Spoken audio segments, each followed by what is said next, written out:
Good day. So, ito nga pala ay isang extra lecture or recorded lecture ko lang para ma-clarify yung mga terms na ma-encounter nyo sa prelim exam, which is andun siya sa PowerPoint. So, lilinawin natin ang mga pagkakaiba ng mga terminologies na nandito sa ating lecture. So, in our discussion about the what we call the introduction to analytical chem dun sa isang PowerPoint, meron tong mga types ng chemical analysis. Okay?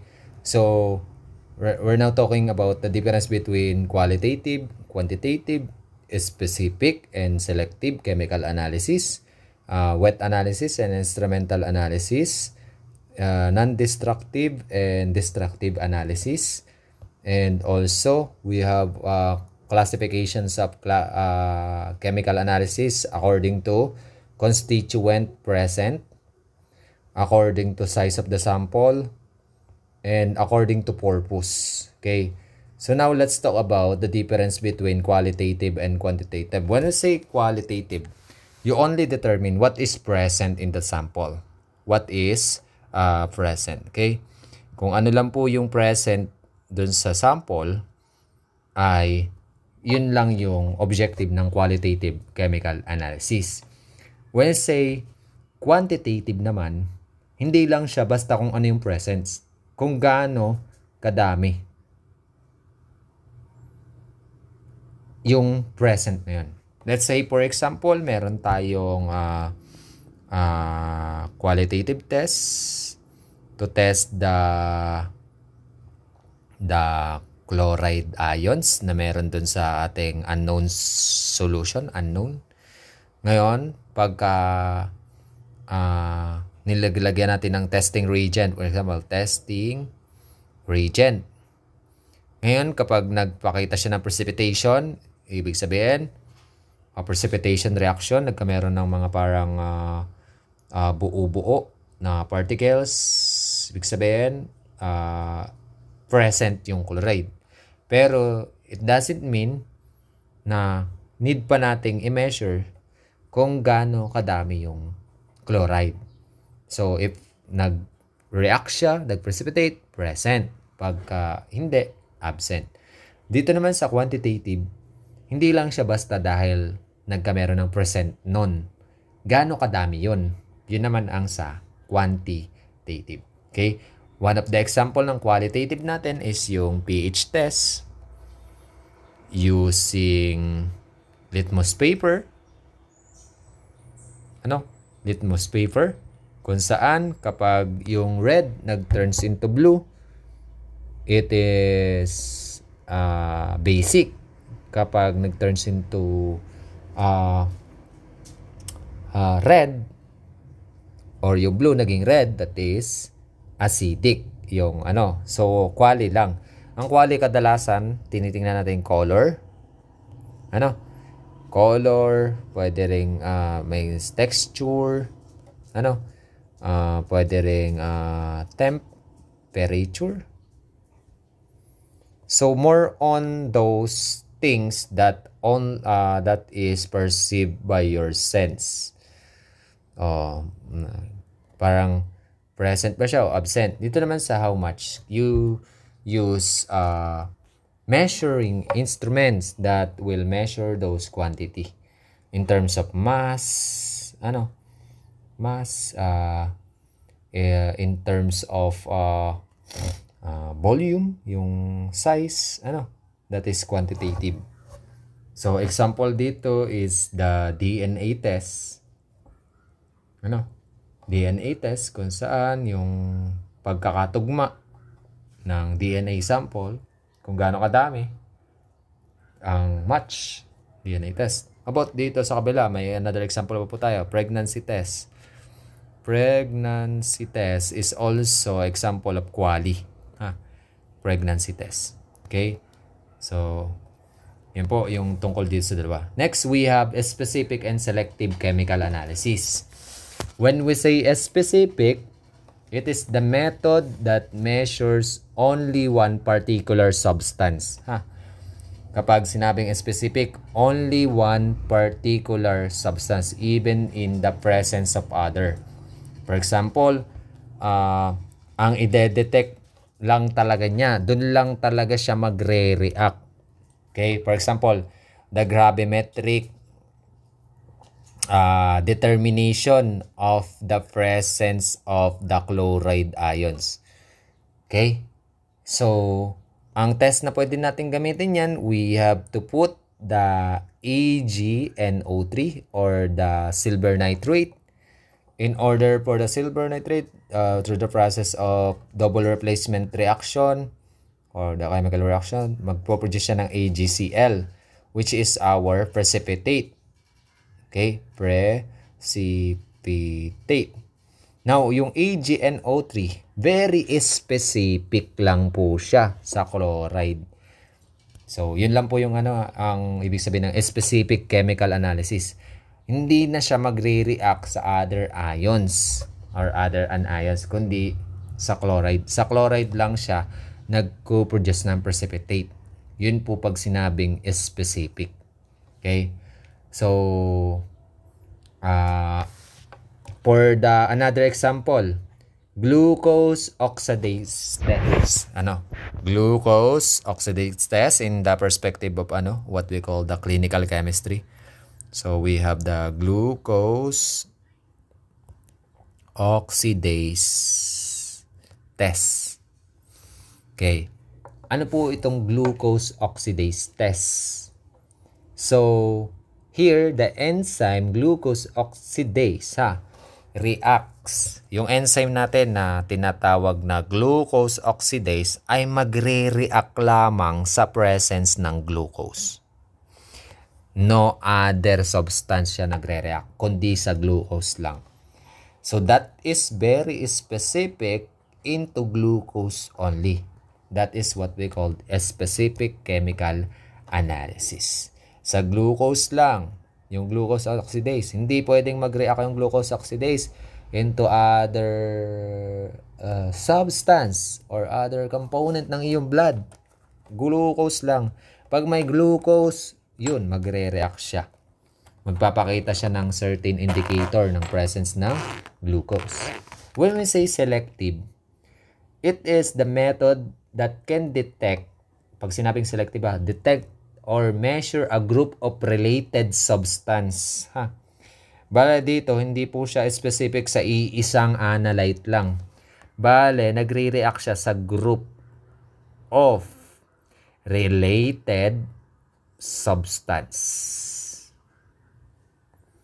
Example, flame test for alkali metal. Flame test. Flame test for alkali metals. Ang flame test po, kunyari, for example, yung sodium will give a reaction to flame test to produce yellow flame. Yellow flame. Okay. Also, hindi lang sodium ang nagre-react sa flame test. Pwede rin po tayong mag-react din dyan ang potassium. Ang potassium naman, nagre-react din sa flame to produce lilac. Lilac color. Lilac flame color. Ganon po yung selective. Bale, ang selective, related sila na group of substance na kapag sinalang mo dun sa chemical analysis, ay pare-pare silang nagre-react. Kaso may kanya-kanya silang identity doon sa chemical analysis. For example, pag yellow flame, it indicates sodium. Kapag lilac flame, it indicates potassium. Pareha silang nagre-react. Hindi katulad sa specific, walang ibang magre-react itong glucose oxidase kundi glucose lang. Walang ibang mag-produce ng precipitate kay AgNO3 para mag-produce ng AgCl, kundi ang presence lang ng chloride ions. Pag walang chloride ions, walang precipitate. Hindi siya magpe-precipitate into other ions, kundi chloride lang. Hindi katulad ng flame test, nagre-react si sodium, nagre-react si potassium. Kaso, magkaiba yung reaction nila. Hindi katulad nitong sa specific, walang ibang magre-react, kundi yun lang. Kaya specific.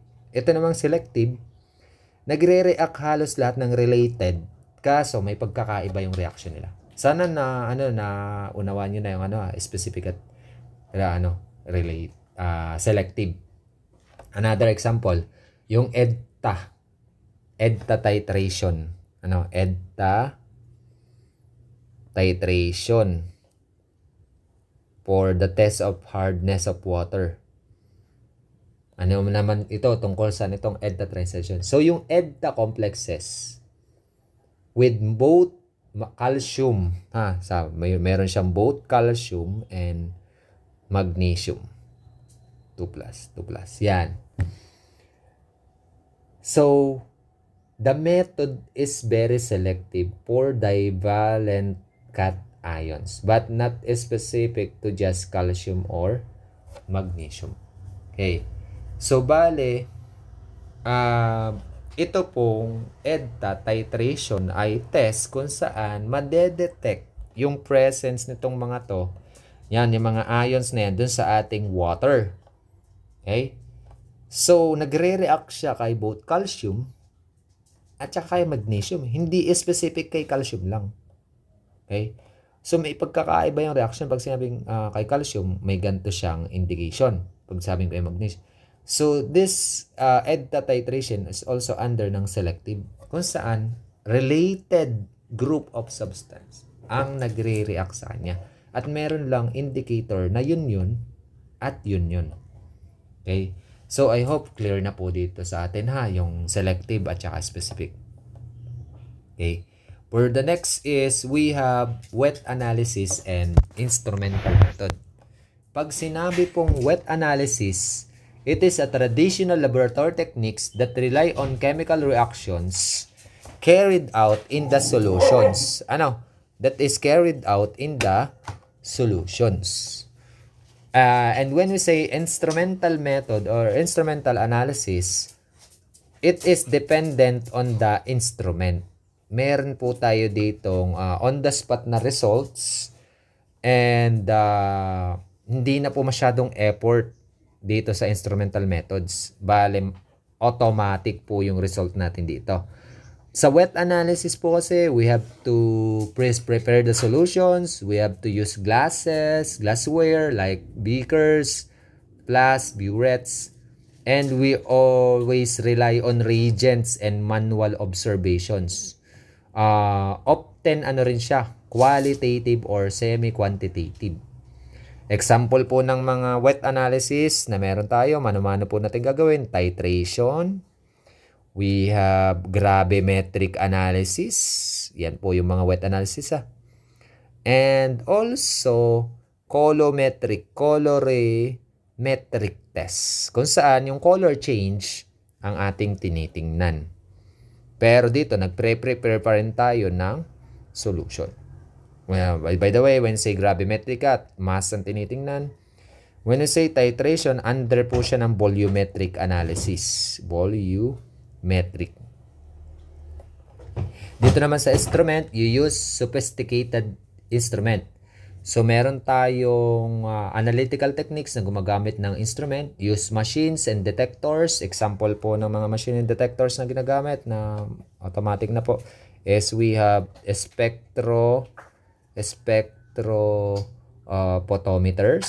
photometers. And we have the chromatographs. And also, meron po sila sa loob ng mga electrodes na kung saan nagde-detect at nagsesend ng chemical signals para ma-display yung result doon sa mismong screen ng mga machines. So, highly quantitative po yung mga machines like mga medtech, marami po tayong machines doon sa ating laboratory na, for example, yung ating pagpe-perform ng mga procedure like spectroscopy, chromatography, electrochemical methods, We have the pH meter na automatic na po yung pH. Hindi na po natin kailangang mag-dilute pa ng mga solutions. Then we have the mass spectroscopy.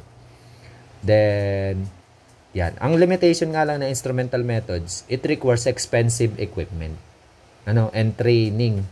Technical training at maintenance ng mga instrument. Yun lang. Dito naman sa wet analysis, ang disadvantage niya, masyado siyang matrabaho. Tsaka, madami po tayong possible errors na makommit sa wet analysis since naka-depende sa skills nung gagawa ng wet analysis. Okay? And for the last, we have the non-destructive and destructive chemical analysis. For the non-destructive, for the word itself, ibig sabihin, ito po yung chemical analysis naman na hindi natin i-alter or i-consume yung sample throughout the chemical analysis. When say destructive naman, yung sample po ay hindi na natin magagamit uli. Hindi na siya pwedeng magagamit kasi masisira yung sample after ng chemical analysis. So, in the non-destructive, the sample remains intact. Often used when the material is rare or madalang nyo lang ma-access yung material. So, kailangan natin gumamit ng non-destructive kasi gagamitin nyo uli yung materials, i-reuse nyo uli. So, valuable needs repeating testing. So, example po ng non-destructive, infrared spectroscopy. So, tinitingnan lang po sa infrared spectroscopy or IR spectroscopy ay yung molecular vibration na meron doon sa substance. Hindi natin kailangan i-destroy yung substance. Papatamaan lang siya nung So, marireuse natin yung sample. Another is X-ray fluorescence. X-ray fluorescence. Ano naman yung ginagawa dito sa X-ray fluorescence or XRF? Identifies elemental composition of solids. At hindi rin natin kailangang sirain yung ating sample. Next is yung usually ginagawa ng mga medtech, lalo na sa urine, microscopy.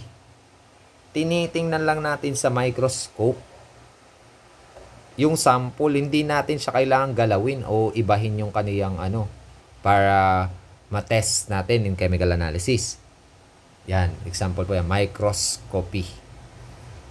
For the destructive naman, techniques that consume, alter, or destroy the sample during analysis. Hindi na natin pwedeng ma-reuse dito ang sample sa destructive. Cannot be reused. Hindi natin cannot be reused. Samantalang doon sa kabila, we can reuse the sample. So, often necessary for precise quantitative results po yung ating destructive. So, bali, ang example po, gravimetric analysis, kung saan, when you precipitate the sample, for example, ito po yung ating sample, di ba? For example, yung ating cation test na ginawa nung nakaraan sa laboratory. Yung bang sample na tinest natin ng chloride content with AgNO3, ay pwede nyo pa uling magamit para i-test para sa other tests. Itatest nyo naman ng, for example, barium hydroxide. Yung by same na yun din ang gagawin. Di ba ang ginawa nyo, nag-prepare kayo ng separate test tube? Kasi nga, yung sample na to, pag na-reactan nyo na during the wet analysis, wala na itong sample na to. Hindi na to pwedeng gamitin. Distracted na ito. Altered na to. Nag-react na to, nag-precipitate na. Hindi na siya pwedeng i-test ng another testing reagent kung nagamit nyo na sa AgNO3. Yun po ang sabihin ng destructive. Hindi nyo na pwedeng ma-reuse kasi na-altered na yung ating sample. Another, titration. Analytes react completely with titrant. Kunyari sa titration, pag nag-titrate tayo, di ba, nagkukulay pink. Yung, for example, ito. Pag nagkulay pink na ba yan, kasi hindi mo na siya pwedeng magamit. Kasi nilagyan mo na siya, kunyari acid. Acid itong dinedetermine as base. Nalagyan mo na siya ng base, nag-react na. So, sira na yung sample mo. Hindi mo na siya pwedeng i-reuse. Kailangan mo na uli mag-prepare ng another Erlenmeyer Plus at lagay ka uli ng sample mo, for example, yung vinegar, para i-titrate ulit. Yung ginamit mong sample na titrate mo na, hindi na pwede. Next, mass spectroscopy and combustion analysis. Yung burns organic compounds to measure the carbon, hydrogen, and oxygen content. Okay? So, that's all for this short, for this asynchronous lecture para pahabol para sa ating preliminary exam mamaya. That's all for this video and God bless.